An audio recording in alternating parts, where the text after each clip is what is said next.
everyone. Don't talk to strangers.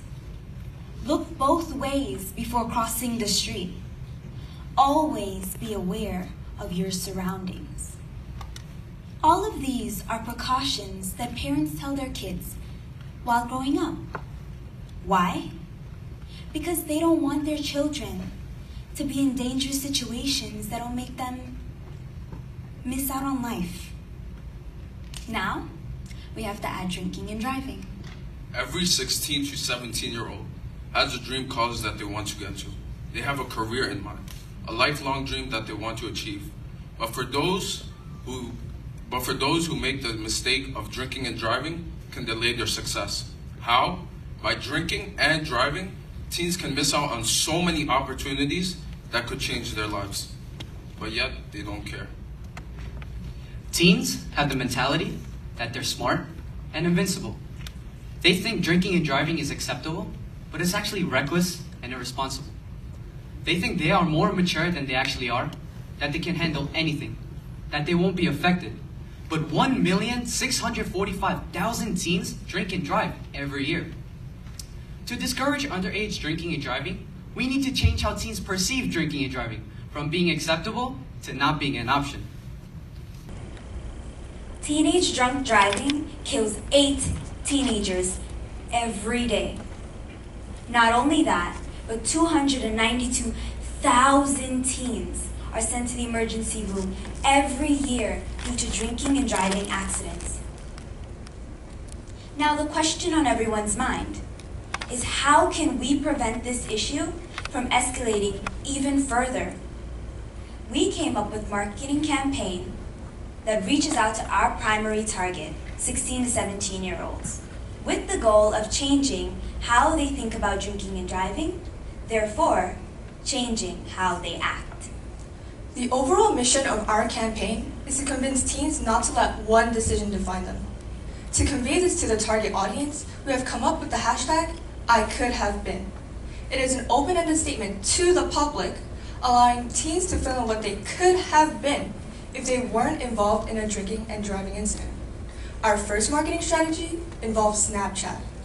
Snapchat has been growing since September 2011, and now over 79% of 16 to 17-year-olds in the US alone use Snapchat, and 54% use it on a daily basis. Snapchat is the #1 preferred choice of social media among teens over Facebook, Twitter, and Instagram. Creating a Snapchat filter is an official way to reach out to the teenage demographic. The filter will have the characteristics of a drunk driver: drowsy eyes, red spotty cheeks, and a blurry background. The ultimate party foul logo and the sentence, "I could have been a drunk driver, but I am blank." It will be there so that the users will fill them in. When the users open their mouth, the filter will change so that they will have a cleaner appearance. Adding on, there will be shining lights surrounding their face. Our next marketing strategy is to advertise on media platforms such as Pandora and Spotify to transform their unskippable ads into our awareness ads. In addition to the radio advertisements, each awareness plug will have a visual to go along with it. Being forced to repeatedly look and listen will imprint the message into our viewers' minds. Doing this will increase awareness and convince teens to reconsider their choices because 53% of teens use Pandora and 41% use Spotify in the United States. However, only 12% of teens pay for ad-free music streaming, leaving 88% of the market listening to the ads in between. The average American teenager between the ages of 13 and 17 listens to more than 4 hours of audio every day. As well as listening to music, teenagers also play video games from an average of 1 to 4 hours every day. Adding on, exactly 50% of both males and females in the teenage demographic own or have access to a game console, such as Xbox or PlayStation.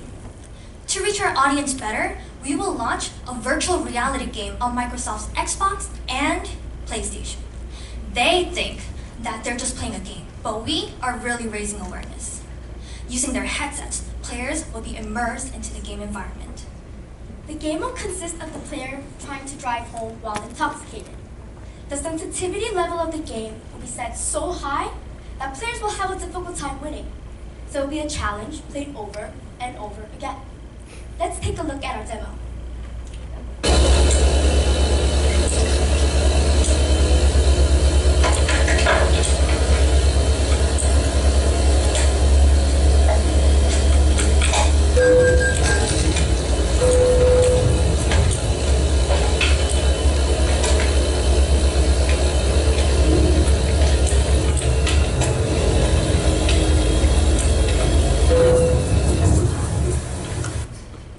Now you're probably thinking, yeah, it's cool, but how will we get teens to download and play the game?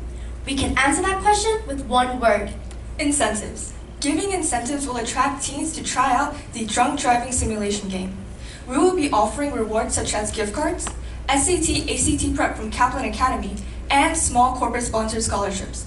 However, the game is programmed to make it virtually impossible to win. Losing the game will give the audience a realistic experience on what it's like to lose control of both their cars and their life.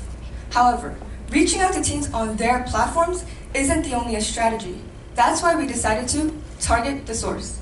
Whether teens are receiving an old hand-me-down minivan or a new car, there's always a parent or guardian giving them a set of keys to go along with it. But parents can't always be with their children 24/7.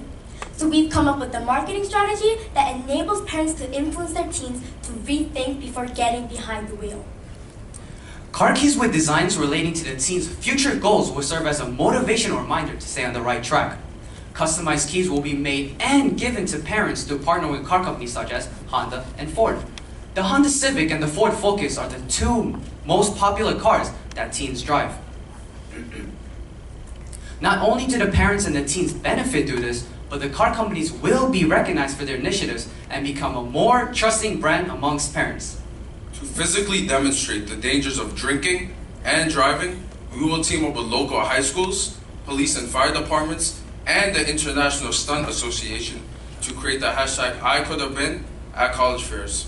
These college fairs will occur at such cities such as Boston, New York City, Miami, Los Angeles, Houston, Chicago, and Seattle. To execute this event, a fake drunk driving accident will occur, but only the organizers will know it's fake. A stuntman will drive through a crowd of actors and crash. After the car crashes, the teen driver will stumble out of the car and empty bottles of alcohol will roll out. Having these events occur at college fairs assures that our target audience will experience the life-altering event. This event will receive national news coverage, creating conversations between parents and families through viral videos uploaded onto social media of the accidents. After 2 weeks of being a featured story, Ultimate Party Foul will reveal that they were the coordinators behind the accidents. The purpose of this event is to grab the attention of teens at their high school college fairs and deliver the message that teens will miss out on life-changing opportunities if they choose to drink and drive. This will get them to change how they think and act. 85% of teens were caught drinking and driving just in this past month. By using a widely integrated marketing campaign, we can drastically reduce the number from 85% to 67%. Teens often let one decision define them. Once they drink and drive, they lose their control, their independence, and many opportunities. Through the combination of our theme and our marketing strategies, teens will be motivated to rethink before getting behind the wheel while intoxicated. They'll be proud to say that they didn't let one decision define them. Teens want to make the right decisions. They could have been drunk drivers, but now they're smarter. Thank you for your time, and we hope to work with you.